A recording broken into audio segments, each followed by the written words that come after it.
Labour's blocked a motion proposing privatisation of the NHS being discussed at conference. Do you think next week's Labour conference is simply a week-long rally for Keir Starmer? Yes, 91%.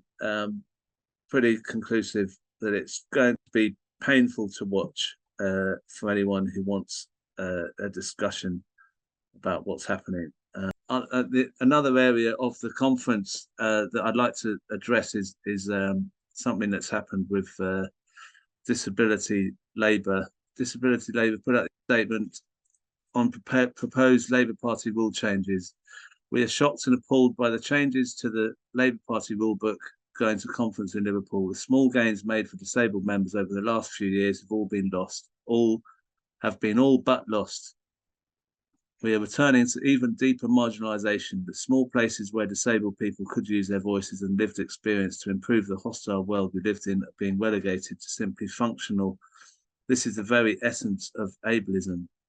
This action makes us as disabled people feel unwelcome in our own party and increases the feeling that the Labour Party is institutionally ableist, as we warned 12 months ago. Instead of representing the rich tapestry of life, it will return to being simply bland. Joining us to talk about this is Kathy Bole from Disability Labour. How are you doing, Kathy? Hi, Crispin. It's nice to see you again. Yeah, it seems to be every conference that we talk. Yeah, I think so. It must be a evil plan of somebody's, I think. Yeah, so that's our statement. I don't know how many people are aware of the particular thing that they're trying to do, which is within CLPs and other organizations. When Jeremy was leader, we got a disability officer post so that it could be part of executive officers within the CLP. And suddenly I get this phone call and somebody said, "Did you know what they just did?" And I said, no.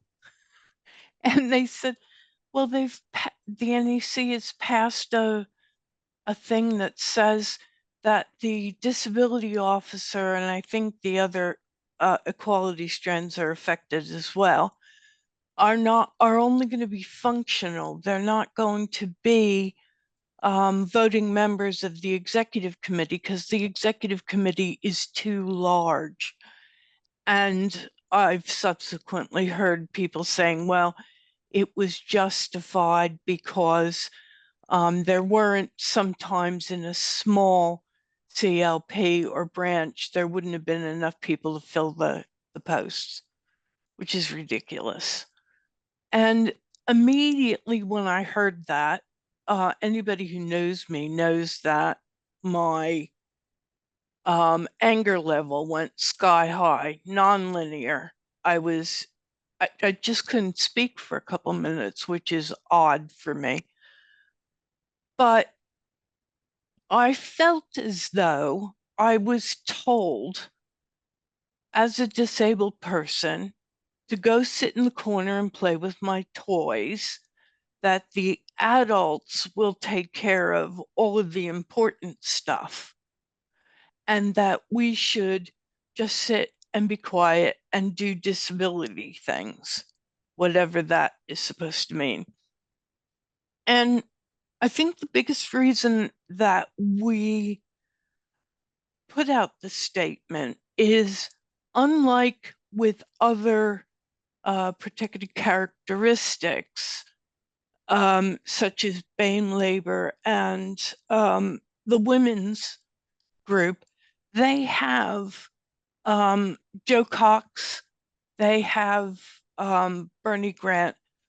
We as disabled people don't have a place where we can learn about leadership because there's no internal structure. They put that off and kicked it into the long grass.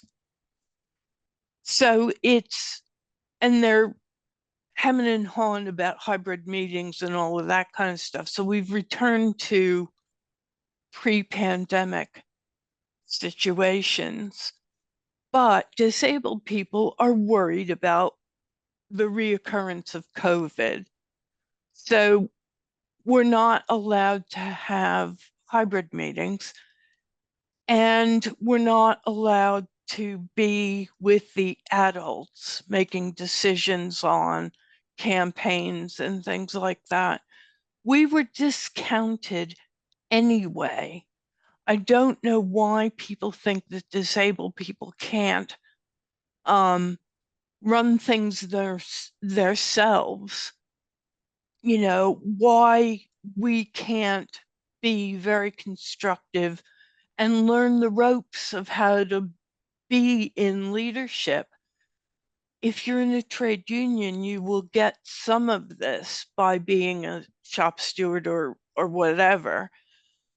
But ordinary disabled people may not have that ability because they may not be in employment, so they may not be in a union. So the only place to learn was actually in that space.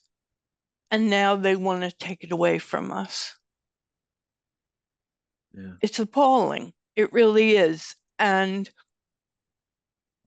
I'm going to conference.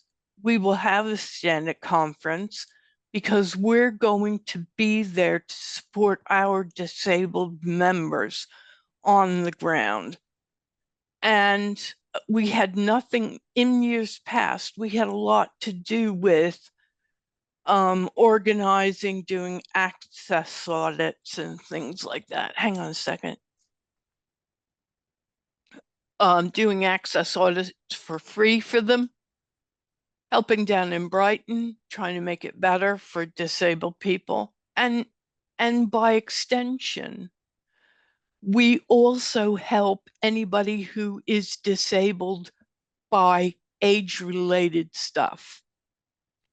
Because if you're kind to disabled people, everybody gets a better experience. And I've been saying that for years. And that's why I originally approached the Labour Party in 2018. And we started this idea of having a stand there, helping our disabled members or anybody else who happens to be in distress. And we had trained people at our own expense to be mental health first aiders. So the party, what did they do? They went out and contacted Mental Health First Aid England and went to them, even though we had a whole executive that had been trained in mental health first aid. We have people who are not disabled writing access booklets and not covering the things that we need to have covered. And they just don't talk to me anymore. I'm waiting anytime I show up at something, I'm waiting for them to scan my pass and them saying, you know, you're gone. Because I get so frustrated. We used to be one step forward, you know, one step backwards, two step forwards. Now it's the complete reverse. I feel like we're regressing in the party to still be taking things away from disabled people and marginalizing us again, which is direct discrimination as far as I'm concerned.